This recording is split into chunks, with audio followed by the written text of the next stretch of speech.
Hello, my cup fillers, and welcome back to the Can I Get a Refill podcast. You are in for an absolute treat. We are discussing my favorite topic of all today. So get out your crystals and your Palo Santo, because you've got one emotional Cancerian and one witty Gemini talking all things woo-woo and manifestation with four-time author, astrologer, and host of the Lunar Lover Podcast, Jordanna Levin. Jordanna, welcome to the podcast. Thank you for having me.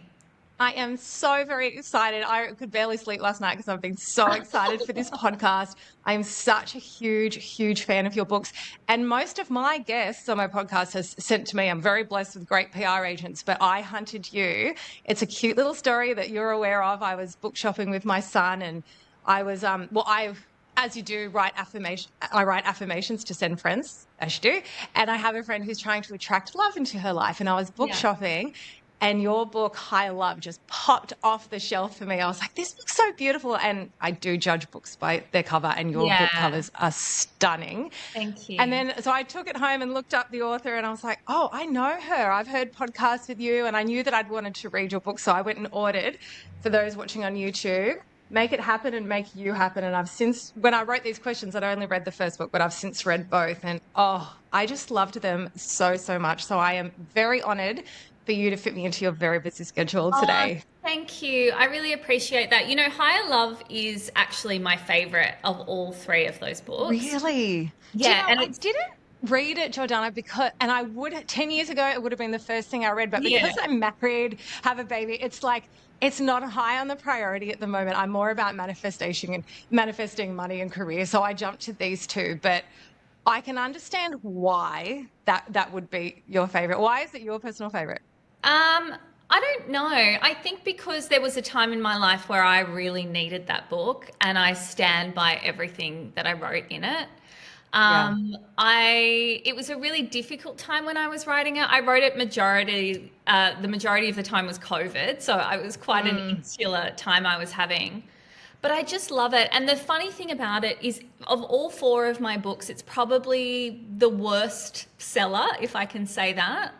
I think, Jordanna, is only because people would be in my position. It's like when I did red flags and green flags in romantic relationships, it didn't track that well in my episode, purely because my audience is a bit older and married with kids, so they don't care. Then that's just not on their priority list. But for the niche market that it would be a big love for them. I think that's a factor. I think there's many factors. I think a lot of people won't buy themselves a dating book like you bought for your friend. I bought it for my friend. No, walking in and buying it for yourself, sends a message. But yeah, and I think also, you know, there's lots of things we've gone into with the publisher. I think the title, I love the title, but people really like a call to action title when they're buying personal development books, and it wasn't a call to action.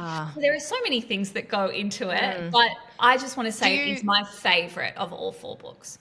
Oh, I love that. Do you naturally sing Whitney Houston in your head when you read the title, or is that just me? I actually don't sing Whitney Houston. There's a cover that someone did of Higher Love, and I tend to sing that one. Yeah. I just love that so much. But yeah, you're right. It was a very nice gift to send to my friend. She was very touched and very teary. Love that so much. Now, I have a lot to ask you, so we're actually gonna jump straight into it. Do it. Your books are a lot less woo-woo than you would think, given the subject and the cover. But I love that you were very good at marrying up the practical and the methodical with the woo-woo. So can you talk us through the manifestation equation? Yeah, it's funny, like if I could put a sticker on my books that say this is not as woo-woo as you think it is, I would, because that's what I want everybody to know. Under the title. Big red sticker across the front. What is the manifestation equation? Well, I introduce it in Make It Happen, and I actually talk about it in the first three books I wrote, which is Make It Happen, Higher Love, Make You Happen. It's a thread that goes all the way through it. And it's basically an equation that I put together. If the word equation is scaring people, there's no maths involved, but a formula, I guess, that I put together so that people can remember in a really simple way the steps it takes to manifest. And the manifestation equation is thoughts plus feelings plus actions plus faith. And the idea is if we were to set an intention, which I think everyone's familiar with when it comes to manifestation, you have to take that intention through this formula, right? And it's all four parts of that equation working together that make manifestation possible. So, Steph, do you have an intention that you might be working with at the moment, and we can take it through the equation? Yes. Make $100,000 months. Yes. Okay. It's a high number, but it's possible. We could, I can start with 10 and then go up to 100,000. No, I love it. I love it. Okay. So the intention we would write in the present tense, and we would say, I make $100,000 months through my business. Okay. Yeah. And then you take it through the formula. Are my thoughts aligned with that intention? Because for many of us, we might want that thing, but our thoughts are going, I'm never going to have $100,000 months. $100,000 months aren't possible for me. Some people can make $100,000 months, but not me, right?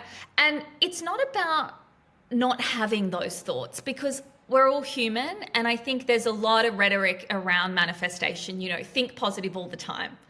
It's not about that, but it is about catching yourself when you do and reframing a thought that is aligned with that intention. No, I actually can do that. That is possible for me, and I will do that. So that's the first thing. Second thing is feelings. It's really important when we're talking about manifestation that we think about the vibrations that we're emitting and the frequency that we're emitting. And the easiest way to change your vibrational frequency is your feelings. There's a universal law called the law of vibration. And the law of vibration states that everything in the universe vibrates on its own frequency, and things with a similar frequency are drawn together. So, Steph, how would it make you feel to be able to have $100,000 months at work? Secure and abundant. Yeah. And calm. You would feel calm if you know you always have enough to say yes to every opportunity. Yeah. So there's a level of peace, of security that comes with that for you, and that brings you feelings of calm. So I would say write down all the feelings that you would feel when that intention manifests, and start feeling those feelings now, regardless of whether you're making $100,000 a month or not. All right. You're getting yourself on the same frequency as that money coming in. Okay. Can I stop you just one sec, Jordanna? Yeah. If someone says, but how do I feel it if I haven't had it before? Do you think that's where something like sitting in silence and visualization might help? Yeah, for some people, visualization is so powerful. I personally love it. I have a lot of people that I've spoken with over the years, whether they were past clients or just people in general, who really find it hard to visualize. If you can't sit in the feeling because you're like, I've never had $100,000 months, when in your life have you felt calm about something else? It's just evoking the feeling of calm. And also, we can kind of play around with this idea of fake it till you make it. Like, let's do a little bit of role play. How would it feel if you did?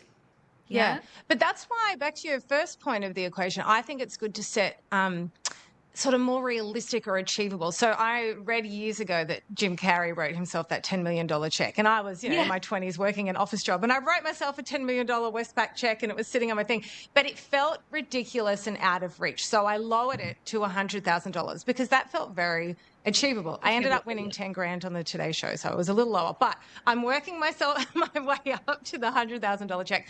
But yeah, for me, everyone's different. But for me, it needs to be a little more achievable, or I can't tap into the feeling. It feels too fake, like I'm faking it too much. Yeah. I mean, that's fair. If you feel that is unattainable and you can't do it, take the baby steps you can to get there. Yeah. But I won't say that it's a blanket statement to say everyone can do that, because I think if you can dream big, do it. Yeah. Now, the other thing I might say here is there's a little bit of back and forth in the manifestation community about whether you should be super specific about what you're trying to manifest or whether you shouldn't be. And I actually think it comes down to the person. Okay. For me, I don't like to be super specific, because at the end of the day, the exact outcome is not what I'm looking for. it's the feelings. So if I can manifest calm, security, safety, freedom that I think $100,000 a month is going to give me, and it comes up in some other way, that's okay too.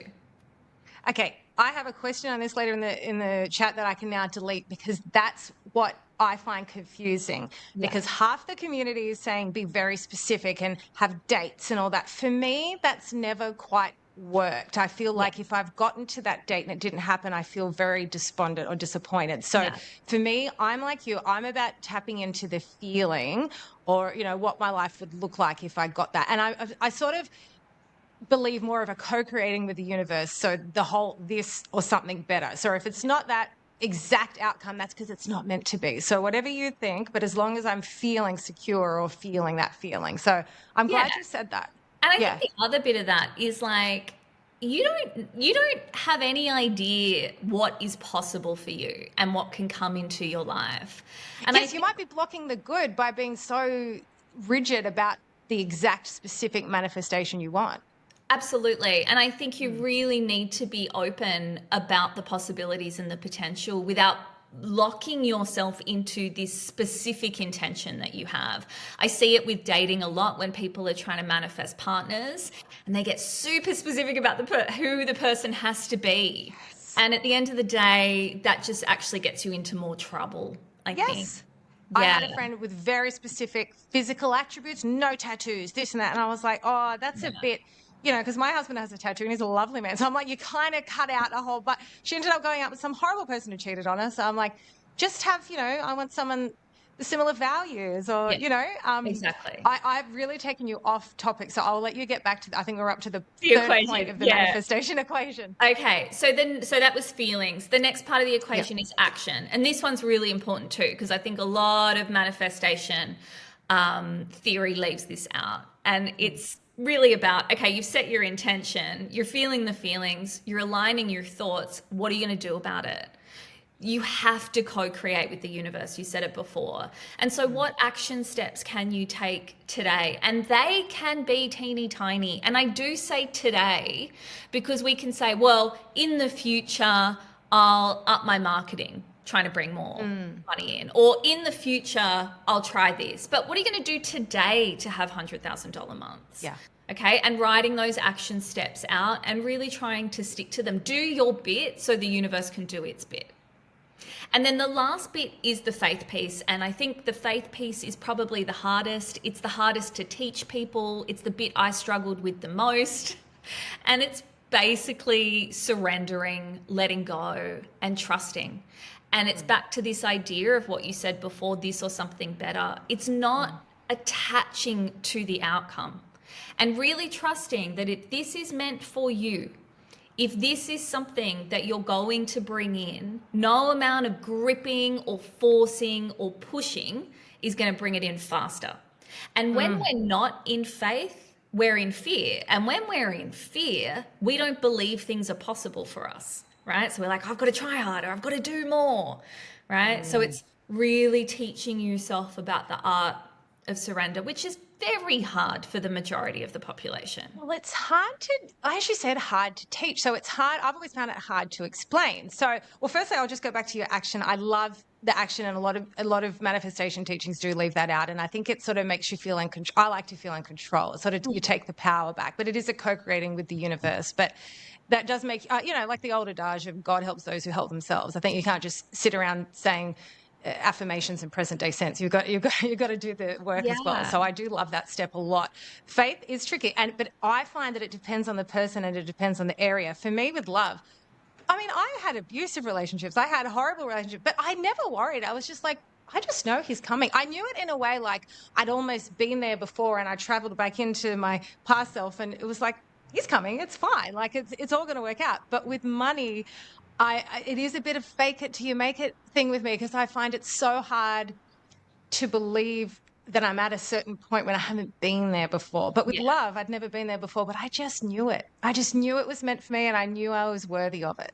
I say in the book, and I stand by this, you know, I wrote that book a long time ago now, I think 6 years ago. So I always have to check in if I still believe what I wrote, but I do believe this. And you can evolve, Yeah. I I think that there are certain areas of all of our lives that we're going to find it easier to manifest in. I always found work stuff really easy to manifest. These days, because I worked through a lot, I find money pretty easy to manifest. Love now, yes. But back in the day, love was hard for me. And I didn't understand why, because I was following all of the same formula that I did for every other area of my life. And the fact is, it comes down to your limiting beliefs and what you believe is possible for yourself. Yeah. Right? And consciously, you might say, yeah, I believe it's possible for me to bring in $100,000 a month, but there might be old beliefs, a lack mentality. It might have been something from childhood. It could have been something someone said to you once that is narrating your subconscious and changing your vibrational frequency to be in that lack state. Yeah. Absolutely. I completely agree with that. If you didn't see the cover or the subject of the manifestation books, you could be forgiven for thinking it was a self-help book for both of them, now that I've read both. Why do you think self-love is so essential for manifesting what you truly desire? Again, I think it's that worth piece, like the worthy and deserving piece, and that comes down to our limiting beliefs. So really believing that you're worthy of what it is you're trying to create and what you're trying to bring in. And I do think that starts with self-love. I do. Now, interestingly enough, my books are categorized in the bookstore as either self-help or personal development. And whenever anyone asks me what I do and what I write about, I always stumble on my words, because the idea of them being either of those things doesn't really sit well with me, because I like to put myself on the exact same level as the reader. You know, my background is journalism, and I'm basically just sharing what I've figured out and what I've researched and what I understand about a topic. I'm not here to talk down to people and tell them how I've changed and this is how you can do it too. A lot of the time, like when I wrote Make It Happen and Higher Love, I was still struggling to bring in some big manifestations. And that's why I stand by Higher Love, because I did everything I wrote about in that book, and it took longer than one might feel a manifestation should come along. But by the time I did manifest my love, it was everything I could have wanted. And it was from doing that work and really standing by it. Yeah. And not lowering my standards because I was getting older. Absolutely. Jordanna, you're a Sex and the City fan. You know we shouldn't be using the word should. So there's no time frame on manifestations. They happen when they're meant to happen. Yeah. Exactly. Do you know what? I loved your book so much because they were so vulnerable and so authentic. And that's something that I really take into my podcasting. I don't want to sit on my high horse and be like, I did this and you could do this. I'm taking people through the highs and the many, many lows because it's relatable and people connect with that so much. And your really vulnerable stories, I felt like I'm sitting at my kitchen bench with you reading these books because it was very personalized. So I think that's your strength. Thank you. I really like that. And it's very much, you know, the buzzword of modern day is the vulnerability and the authenticity. So they're very, very different to other manifestation books, but they're personalized, but they're also very practical. So I loved that so much about your books. Okay, speaking of vulnerable, I'm a firm believer in the body giving you messages through illness, ailments, or injuries as a way to rescue you or force you to change environments for self-preservation. I have touched in my podcast, I was in an abusive relationship and had 4 fibroadenoma tumors in my breast. I had skin issues, IBS, just everything of my body screaming at me, you're in the wrong environment, go save yourself. And you reference a lot, it was a shoulder dislocation? Like 4? Yeah, I had like 8. I think 8 by the end of it.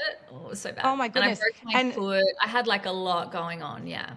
Gosh. And I love the line in your book. I'll quote, each dislocation correlated with me putting all my energy into the wrong things. It was time to rewrite the script. So if you're comfortable revisiting, do you want to just share that experience with us and how you pulled yourself up to? I think what was going on and what I spoke about in the book was I was in a really toxic relationship, but I was also in a really toxic work environment, which I didn't really know I was in until I got out of it. I had, and I don't use the term lightly, but I had a very narcissistic boss, and she would torment me and torture me. But I was quite young. I was, well, I guess I wasn't that young actually. I was in my late 20s. And I guess I just thought that that was the industry and I just had to put up with it. And in doing that, my self-worth was dropping. I was getting really sick. I had the flu all the time, and I kept injuring myself. I kept having these shoulder dislocations, and it would usually be after, you know, a really bad day at work or a really toxic time at home in the relationship I was in. And it's like my body and the universe was trying to wake me up. What are you doing? Every time I fell, every time I ended up in an ambulance, every time I was having an anesthetic to pop that shoulder back in, it was kind of like, wake up, Jord. Yeah. I think people underestimate how much of an impact workplaces have on them. And you're literally at them, your awake hours, you're there more than you are at home. And that's a huge, and you're the average of the 5 people you spend the most time with. So if you're with someone just whose actions and words are saying that you're not good enough, or making you feel bad about yourself, there is no way you can feel healthy or successful. And I've gone through very similar experiences. And I just did the most incredible interview with someone that's going to come out soon about, like frequencies. So like I listen to 432 hertz meditation music. I think that's what the earth is on. But, I'd heard people talking about like lycra gym tights at like really low frequency, whereas linen's higher. So something like death or a corpse is at 0%, like at 0 hertz. Cancer's at 42 hertz. Shame is at 25 hertz. So it's even lower. So how it is absolutely physically impossible to have a good life when you're around someone, and it affects your body, like even your posture. Do you find that like you just feel low when you're around that low environment? Absolutely. And I think, like you said, it's more common than we sort of give it credit for. And I think that if you're new to the workforce, so, people in the early 20s, mid 20s, you don't really, I mean, maybe they're a little bit more aware now, but we weren't quite woke to what was expected and what was okay. I think now people have a lot more boundaries, but I just don't think it was part of the culture when we were growing up. It wasn't, Jordanna. We're a very similar age, and in my 20s, that whole decade, older women were very mean to me my whole 20s, and that's something that I absolutely do not do. I really build up and praise younger women and see them as my ally, and I don't know if you had similar experiences. I know you've had at least one, but I didn't feel that from older women, and I don't blame them so much. I feel they've grown up in a patriarchal society where women were pitted against each other, and I think it's just ingrained in them. Yesterday I'm walking through, I live in Cronulla, and there was this really young chick with just letting it all out in this very tight gym outfit, and this older woman turned around and looked at her, and I nearly said, why did you look back? Like, why do you have to look back in judgment? Let her live her best life. So your story felt very familiar, and it's not surprising at all. So I'm glad you really moved on, and I'm very much a believer that the body is screaming out as a self-preservation to move yourself into a healthier environment. So, always checking in with the self and listening to the self is super important. Absolutely.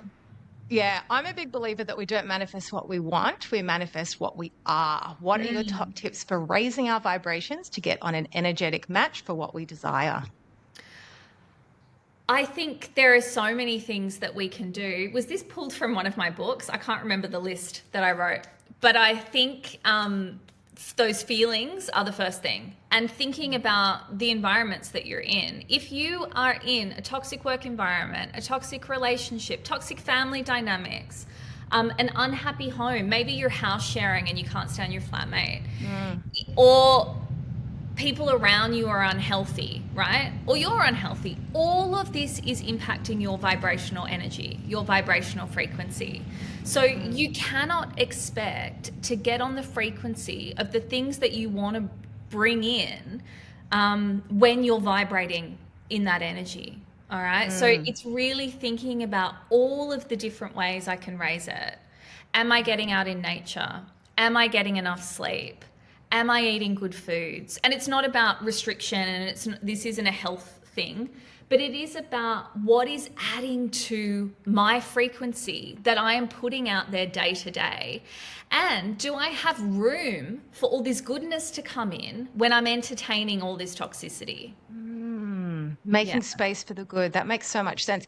Do you know, I wake up every day and put on YouTube Joe Dispenza, or I watch vloggers. In fact, you've had an interview with one. Shayla Quinn is one of my favorite vloggers I watch. But sometimes, you know, and I'm listening to Lewis Howes and all the manifesting things, but sometimes, like at the moment, I'm on day 1 of my cycle, I'm just not feeling it. I don't want to learn. I don't want to absorb. So for me, the best thing to do is to just be silly or play and like watch a favorite childhood movie. Or do you know what I do if I'm like really stressed? This is super lame and very big of me to admit. I love the movie The Polar Express. I will play the Polar Express soundtrack when I'm driving along in the car because it puts me in what I like to call my childlike state. And I find that the best way for me to attract good into my life is to get on that just happy childlike state, you know, to the point where I go on my long beach walks in the morning and you're sort of glowing from the inside out, that people look at you more or animals come to you. And for me, I can only attract that good manifestation into my life when I'm on that level. So sometimes it means stopping actively, you know, doing all the things and just having fun and being absolutely. silly. I think play is a really, really good one. Music is another really, really good one. That will change my energy almost immediately when I put on. Having a go-to show or a go-to movie for me, it's Friends. I've seen that series. Loved all your Friends I references. don't even know how many times now. I'm probably due for another go through, and it's just on a constant loop. It just works. And so having those things in your toolkit is really, really important. Yes, I totally agree. I am completely going off on a tangent because I don't want to forget this thought. But have you ever read or watched Are You There, God? It's Me, Margaret? No, I haven't. Oh my God. Because when I started reading your book, you reminded me so much of her. So I read it a lot when I was in primary school, but she's got, this is completely unrelated to what we're talking about, a Jewish father and a Catholic mother. And she was sort of on a quest to figure out what she wanted with her spirituality. So it just reminded me so much of you when you were referencing that in the book. It was a great book that I think it's from the 80s or 70s even. I read it in primary school. But Rachel McAdams is in it in a Netflix movie. Watch it. You'll love it. Yeah, I saw the trailer not so long ago. You might find it really relatable to you. It was really a beautiful film. And it's sort of set in the 70s, so it just puts you in a really nice, like, Zen vibe. It's a beautiful film. Yeah, cool. I will. I'll watch that. It's awesome. Many people say that the opposite of fear is love, but you say, and I tend to agree, that the opposite of fear is faith. So we've touched on this, but why is faith so essential in the manifestation process?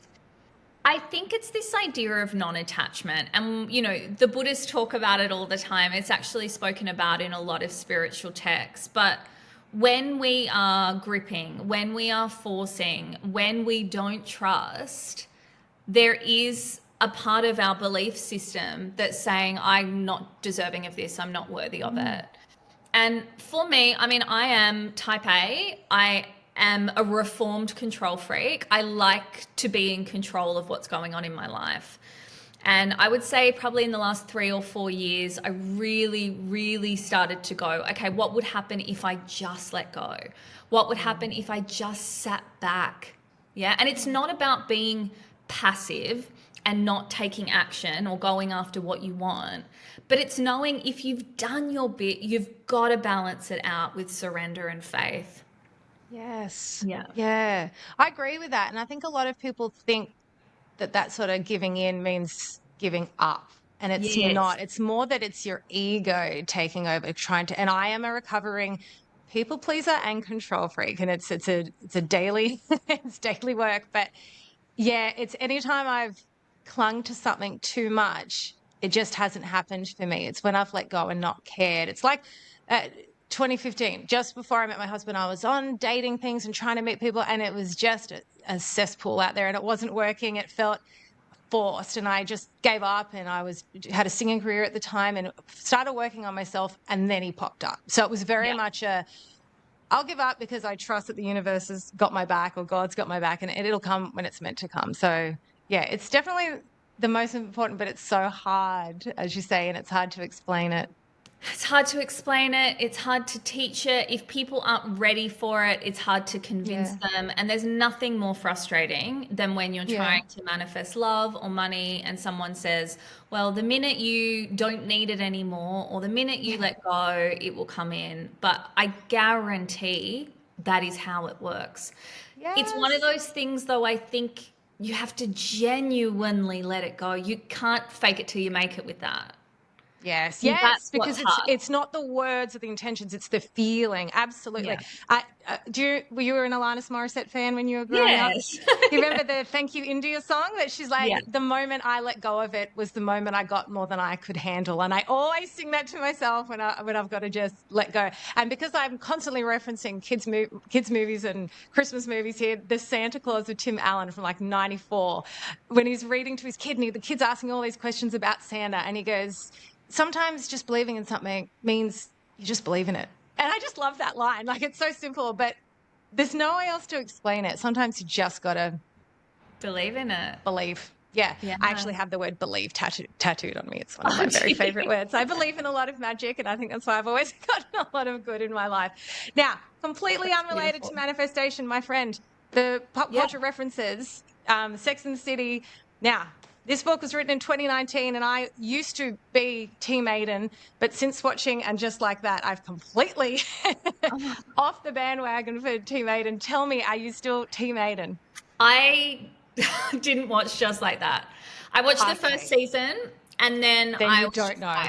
I cannot handle this. I do not like how it's ruining Sex and the City for because me. it's a very different show. People need to take it as an entirely separate show. I was very Team Aiden.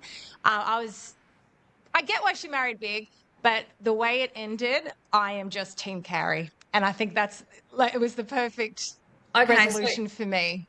Here's the thing. And this might be super controversial, but the older I get and the more I learn, the more wisdom I acquire, I am not Team Carrie. Like, I just cannot stand by her decisions. But in the new show.